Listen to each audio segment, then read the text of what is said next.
ကျုပ်မတိလို့မေးပါမှာကျုပ်မတိလို့မေးပါဘူးဒီနာကျွန်တော်ပြထားတဲ့ကောင်ဘာကောင်တော့မင်းညအဗျာကျုပ်တို့လန်နာကိုဖုံးဆက်ပြီးတော့ဘာဖြစ်တယ်ဟာဟင်တောင်းကျွတ်လို့မဖြစ်ချင်ဘူးဆောင်းဝင်နေပြီလို့ပြောချင်ဘူးလိုလဲတူအတင်းကပေါ့အမအခုနဲ့တွေ့ရပေါ့အတင်းသေးလေးပေါ့အေးစေးပေါ့ဆောင်းဝင်တာဘယ်တဲ့တော့လို့ဆောင်းဝင်တော့တာဘယ်တဲ့တော့လို့ကြီးချစ်တယ်လို့ဟယ်လိုမန်ချက်စတာမြို့ပါလားဗျာမန်ချက်စတာဒီမှာဖြာရမီလောင်နေတယ်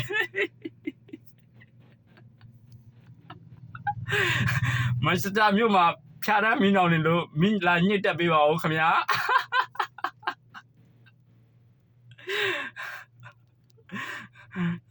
ဟုတ်ပါကွာနှစ်တက်မှာညီကိုတွေအတူတူပြောမယ်လို့ဆုံးဖြတ်တာအခုတော့လုံးဝဒါညီကိုတွေအတူတူမပြောနိုင်တော့ဘူးဗျာကိုကြီးကပြောပြီးတော့ညီလေးကမပြောနိုင်တော့ဘူး